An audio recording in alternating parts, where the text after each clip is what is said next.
So it seemed like a good place to develop some test topics. Mostly we're going to use a slideshow to introduce the concepts and give some diagrammatic kind of stuff you can only do in a slideshow. But I've got a tabletop here with a little lighting system set up so I can show you how the principal meter we're going to use gets applied for this kind of testing. So we'll carry on here. Want to cover key electrical concepts. Some folks that are listening to this probably will have been using lighting systems and electrical stuff before they know it. Some people it's brand new. They need to understand some concepts. Some folks just want to learn some more about it. So we're going to make sure we touch bases on the simple underlying concepts. We're also going to touch base on the lighting systems that are used. A couple of primary differences in lighting systems and landscaping, other in the low voltage realm. And today we're talking about low voltage, not the 120 volt systems, but more like 12 volt systems. LED and incandescent lighting is used in both of those, and the testing techniques are a little bit different. So, and then we're going to just talk a little bit about troubleshooting and how to use a meter to find things that are wrong or right, for that matter. So. Since we're testing, there must be something wrong. Well, not always, of course. We're doing a health check on the system that seems to be working, making sure the design's okay before you turn it over to someone. But often there's a problem, and that's why we're doing testing. The whole system can be dark. That's an easy one. Usually there's a single point issue somewhere you can figure out. You might have one light fixture that isn't working, and you try to change the bulb and it didn't help. So you're down to more troubleshooting out and down the line. One part of the system is dimmer than another. That's a very common kind of a problem that happens in incandescent systems. Fuses and breakers are popping. Tasks that you are getting stuck with in lighting systems pretty commonly if you're troubleshooting. So, of course, one of the problems is that this usually happens in daylight, and troubleshooting a lighting system in broad daylight is a little more difficult. That's one of the reasons you can use a meter. A meter helps you see things that that are not normally visible, of course, during daylight. So the equipment list that we're talking about today is very much simpler than some of the other topics we've used. We're talking about landscape lighting, and in this case, a clamp-on voltage and current multimeter is the best tool. Not to say you can't get by, as I show in my diagram there, with a couple of aids that can help you figure out some stuff pretty quickly without delving into the system. A simple multimeter like a little Pro 30, which is an example I use because it's commonly available in our distributor system, is able to check voltage and resistance and that sort of thing pretty simply, but it doesn't do some of the tricks that you need it to do. So we really recommend one of these automatic clamp multimeters. I show some voltage cubes there. Those are handy for checking AC outlets, which is something that we often have to do. I thought it was worthwhile mentioning the parallels between an irrigation system and a lighting system, especially for people that are water people. And in our industry, green industry, irrigators are water and plant people. They're not lighting or electrical people. And if you're crossing between those two disciplines, this can be a useful analogy. And an irrigation system, we're taking something that is, let me see if I can turn on my little pointer here. We're going from a main water line and taking water from a system somewhere, piping it down and spraying it out onto the ground somewhere. And that is, in between, has a lot of things that control the spraying, controls a lot of aspects of it, all the way down to where water sprays out onto our target at the end. Lighting is the same kind of thing. We're taking voltages from the primary system and running it downstream through some wires and spraying light out on stuff at the end. Some pretty common kind of concepts here, and I'll show you in a second what I mean by how to, just a second here. So those two systems are very much similar. In a lot of ways there are analogies between them, and this slide here illustrates some of that stuff. In an irrigation system, there's a lot of stuff kind of in between the stuff we fiddle around, especially when we're chasing, but the idea is to keep soil moisture constant in a particular area. The way we do that is we take a reservoir of water and we run a pipe out to the area we're trying to do it, and this reservoir is under pressure, and if we make a hole in the pipe at the right place, then water will shoot out and make the ground wet. And that is what's going on here. We have a pipe that has a pressure on it, and when there's a hole in the pipe, then flow occurs and water flows out into our target area. In much the same way, the electrical system is doing the same thing.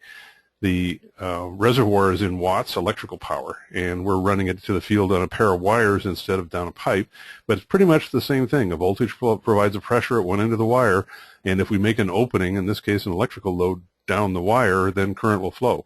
And if that hole we make is a lighting bulb system, then what happens is lumens of light spray out onto buildings and plants. And ultimately, this is what we're working with here today. We're delivering lumens to the field. We're talking a lot about watts and resistance and voltage and different things, but we just want light to come out in the end, and we have to keep those basic things in mind all the time. This helps visualize a little bit, I guess, because I have a diagram that I talk about the different things in the chain. When we're doing troubleshooting, we're always working on a kind of a systematic thing, going left to right, top to bottom. We're working on different bits in the system, but what you see at the top there is what you'll really see in the field. You've got typically a stainless steel or a black box hung on a wall somewhere, plugged in a 120 volt outlet. It's got a bunch of stuff on it under the cover, and then we've got wires going out to the field to lighting fixtures. So in typical fashion, we would troubleshoot from the source of the power out toward where we're using the power. And the diagram a little bit below it there shows you kind of the same thing, only in block diagram. We're starting with 120 volts that can be interrupted by a breaker, which is another typical thing you check for. But in the transformer box, as it's known, we have a number of things that affect whether this system is working right or not.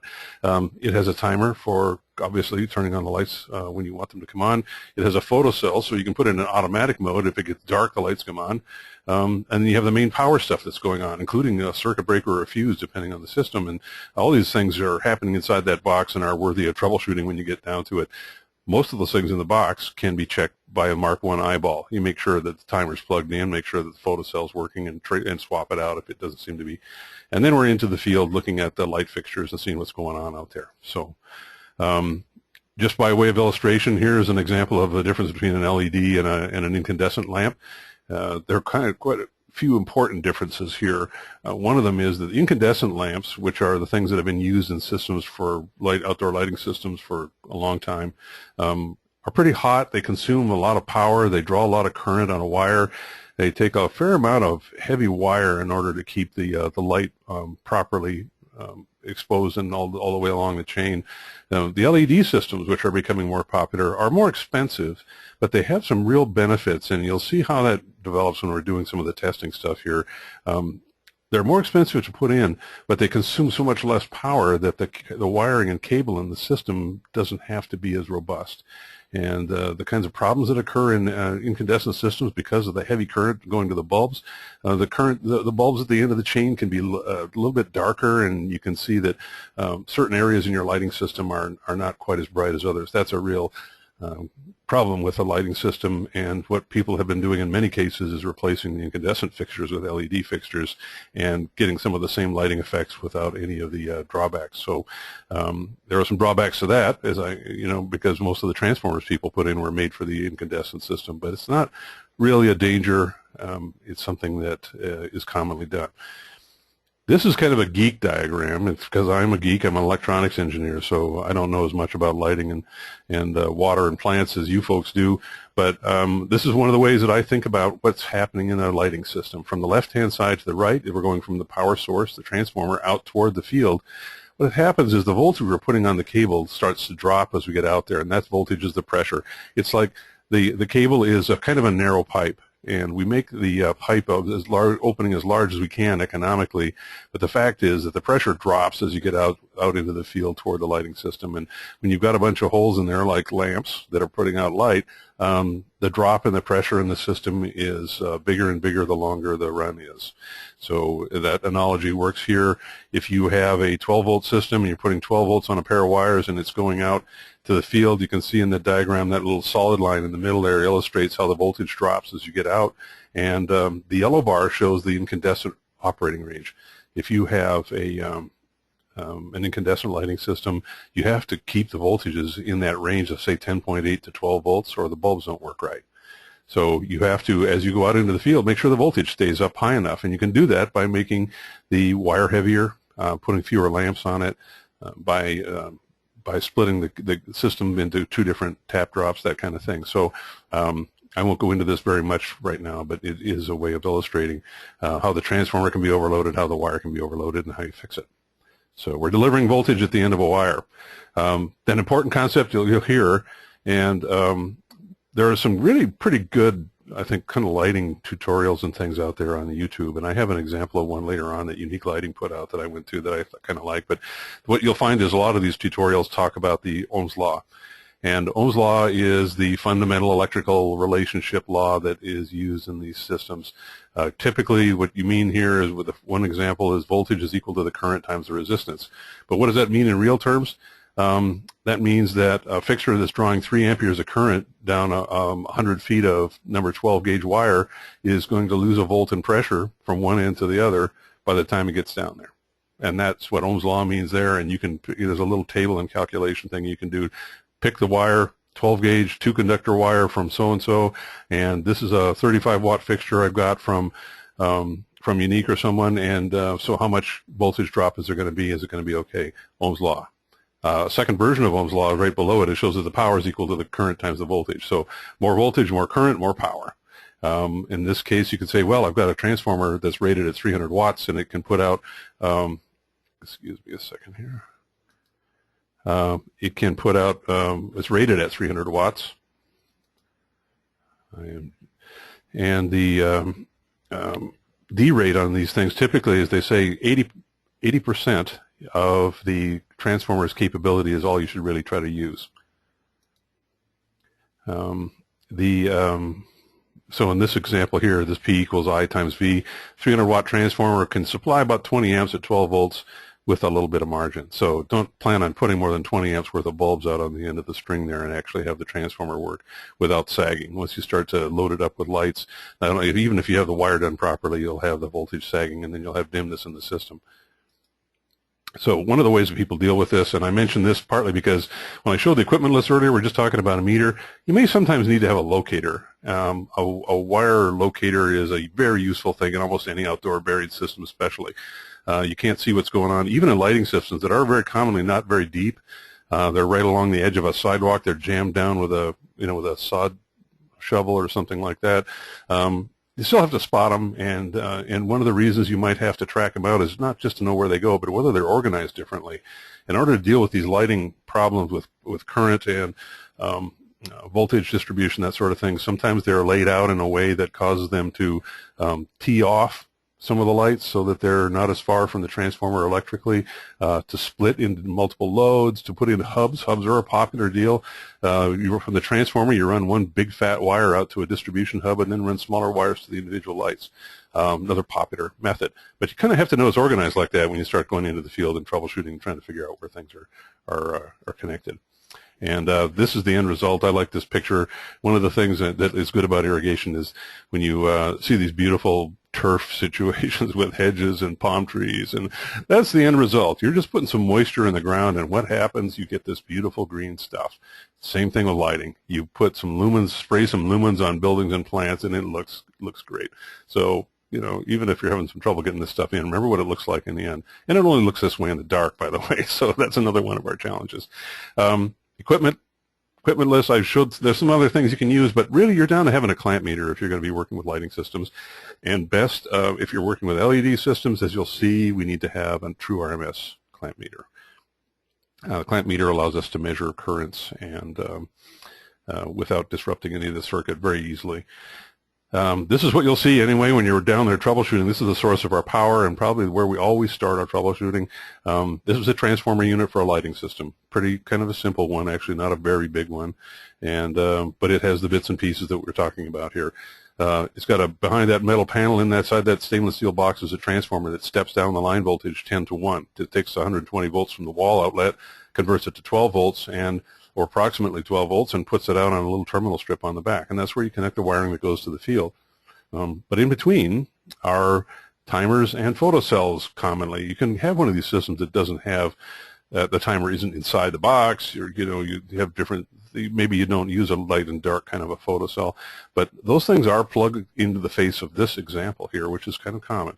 And if you're having problems with the timer or with the photocell, you may have interrupted system problems too. So this is the practical thing that we're looking at. The reason we like this clamp meter, these multimeters do resistance, voltage, and current. That's kind of the definition of a multimeter. They measure all those things. And in our case, we're primarily concerned, we want to be able to look at voltage, because voltage is going to tell us the health of our system. You can decide from the voltage whether your currents are too high sometimes.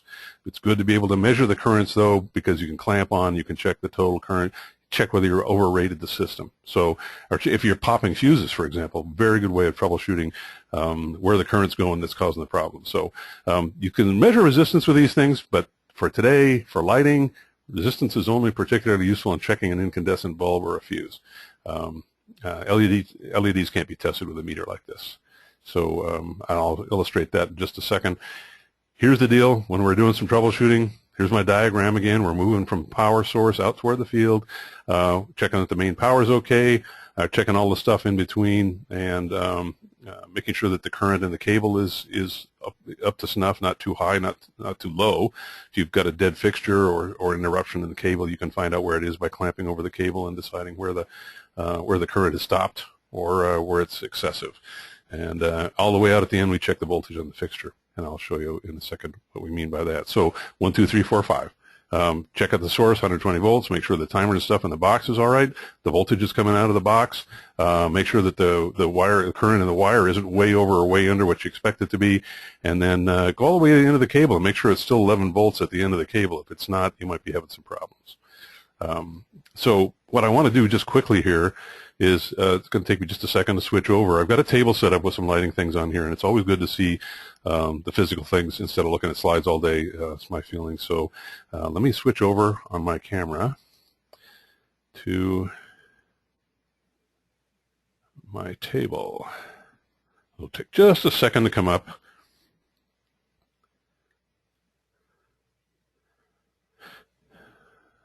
There we go. I hope you can see that all right. What I've got here is not a full-up kind of commercial lighting system. I went to Home Depot and got a Malibu system. Here's the transformer. It does have the features of the one I just showed in the sense that it has a timer and it has a photocell. It's a 200-watt model, and it's just a Malibu thing like you'll use in a residential circumstance. But it helps me to illustrate the stuff that we're talking about here. And this is a clamp multimeter. This one is probably my favorite one. It's our Pro 93. We actually sell this at Armada, but you can get different meters in different places to do this job. And this device allows me to clamp over a cable and measure current. It has test leads on it that allow me to measure voltage and resistance. The voltage, again, is a very especially important thing, and I'll make some measurements here just to show you in a second. So what I've got on the table, confused as it is, I've got a main cable going to the field. I have a lighting fixture in midstream, and I have a lighting fixture at the very end of the channel. And the Malibu system uses this kind of squeeze-on lighting connection. It comes with a pigtail. All these lighting fixtures come with pigtails that suit some connection system or another. This one's a squeeze-on. This works pretty well for things like residential applications and some commercial applications. You slide this thing over the wire and you squeeze it down, and the teeth bite into the wire and make an electrical connection. Probably in a really wet situation, it's probably not the best way to go, but one of the interesting things about this is at this end of the cable, what it does is it leaves the cable exposed. If you can see that, we have the electrical cable is exposed to the air at the end, but it allows us to check the voltage just handily enough, and for that matter, I can use it to actually check an LED bulb. But let me just illustrate how this works briefly. I kick on the system, boom, on come the lights. So this is a health check. So because we don't have trouble in this system right now, we're just going to use it to illustrate what things that we're looking at. And I'm going to take my clamp meter and put it in AC amps, because that's the critical current measurement that we're doing. And here at my main system, I've got the cable going to the field. Now notice there, of course, there are 2 wire cables because all electrical currents work in loops. And in order for us to measure the current in the cable, we need to clamp over one side, so we don't have a balanced system. We can actually measure the current that's flowing. And here you can see I've clamped over this thing, and I've got just under 2 amps, 1.9 something amps going out to the field, running 2 fixtures. This is kind of interesting, and this is a true RMS meter, which it's actually measuring the kind of heat power that's being delivered to the field. It's very true and accurate to the wattage of this system, and it's a good thing to have a true RMS meter. One of the things about this is that these fixtures are rated, it's 7.5 watts. Malibu rates these fixtures, and they're drawing an amp at 12 volts. So kind of interesting. Don't kind of believe the specs on everything. If you're having some problems, you might suspect that some of these fixtures are drawing more power than they're supposed to. And let me then switch over. I can go out into the field. I can go all the way down to the last fixture in the field, do the same thing, clamp over the cable, and let the meter settle down here. A little less than an amp at this fixture. These two fixtures are slightly different, and one's drawing a little more power than the other. But very quick and easy measurement. Now I've been able to check that, okay, I've got 2 amps coming from the head end, and it's drawing about an amp out at the pigtail at each of the fixtures. If I'd had some kind of a fault where I had a corroded junction, something like that, the current would have been missing. And you could figure out at what fixture the current went missing, and even in the daylight, and by using a clamp meter. So great way of doing some of that kind of troubleshooting. Here's an example of an LED lamp. And an LED lamp is got physically, kind of similar to some of the others you might see in incandescent. If you look at the face of it, you can see the little chip lights on the inside. These are difficult to test. You can't use, in an incandescent system, I can put this meter in the resistance mode, and I should find a short circuit across the pins of an incandescent bulb. But an LED bulb is different. It behaves different electronically. Well, because it's electronically. You need to put voltage on it to test it, and this is one of the reasons I like this system, is it's got exposed cable on the end. I can touch my LED pins to the cable, and if it's a good bulb, I get light. Yeah, okay, that was a good quick check. I could have also used a 9-volt battery. A 9-volt battery will usually turn one of these on. It's a good quick way of checking them. Another way, if I had a different kind of a system and I couldn't test the voltage at the tip ends of the wire here, like it was handy, meters like this one, if you can see, have a very kind of a sharp point on them. The inexpensive meters don't have a really penetrating type point, but these are almost needle tips. If I was trying to check the voltage in this cable and I didn't want to undo all the stuff, all the splices and what have you, you can literally take these test probes, the voltage test probes from the meter, and jam them right through the insulation. They're sharp enough so I can poke through the black and the red across the 2 wires and read a voltage. Switching my scale here, of course, I'd go to AC volts and read the voltage on the cable. And at the end of the cable, that's one of our, if you remember, one of our very specific checks. We want to make sure we have at least 11 volts at the end of the cable for most kinds of wiring systems. So that's what this stuff looks like. This is my favorite meter. It's a clamp multimeter. I can use it to do all the things that we need to do, powered by a couple of AA batteries. $270 class end user price for a meter like that. You can pay $500 or $600 for one if you want, but this is my favorite. We have another one that measures true RMS that's a little simpler. That's another $50 less or so. But I like this one because I'm an engineer and it reads out 3 digits, right? So 3 decimal places. I like that stuff. So not everyone wants to pay a little more for that. So that's what the lighting system looks like. Let me just kick back here.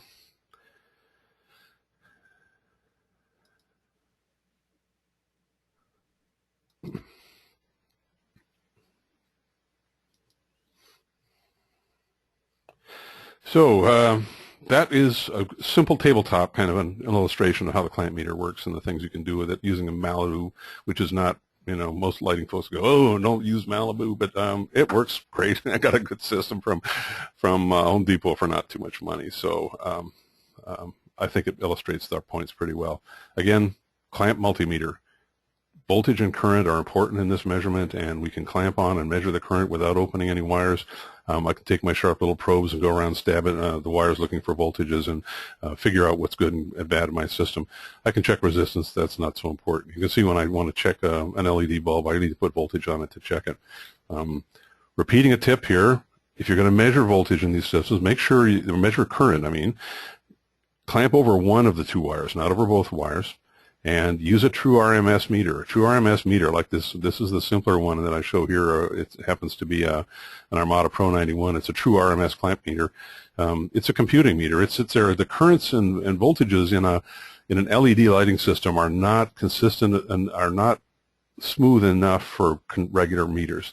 You have to have a true RMS meter that computes the current and the real power in the system. And I use that with advice. You can use all kinds of simple tools to do some basic troubleshooting, but if you really want to know how much power is being consumed in the system, and you're having circuits pop or you're having bulbs that are under voltage, you need to use a true RMS clamp meter. And this next picture kind of illustrates that pretty well. I think I used this lighting system and I put 3 different meters on clamped around the same power distribution cable, and you can see that they all read a little differently. On the left-hand side is an RMS meter. It tells me, okay, this is the system I just showed you. It has 1.9 amperes worth of current going to the field. 2 fixtures that consume a little less than an amp apiece, or close to an amp. That's good. It's an RMS meter, which tells me that I'm really measuring the amount of power being drawn from the box. There's my other favorite meter there in the middle, a Pro 93. It has a little bit more significant readout. It reads 1.94 amperes, but it's true RMS and it's telling me what's really going on. I'm happy with that. To illustrate what a regular clamp meter does, that Pro 90, you can just barely read it over on the right-hand side there, is reading at 1.4 amperes. And based on the RMS measurement we just made, we know that it's almost 2 amps flowing in the system. And that clamp meter, which is an RMS clamp meter, an averaging non-RMS clamp meter, is reading 1.4. It's reading like 30% low. And that is because the weird waveforms that LED fixtures have in power in the cable.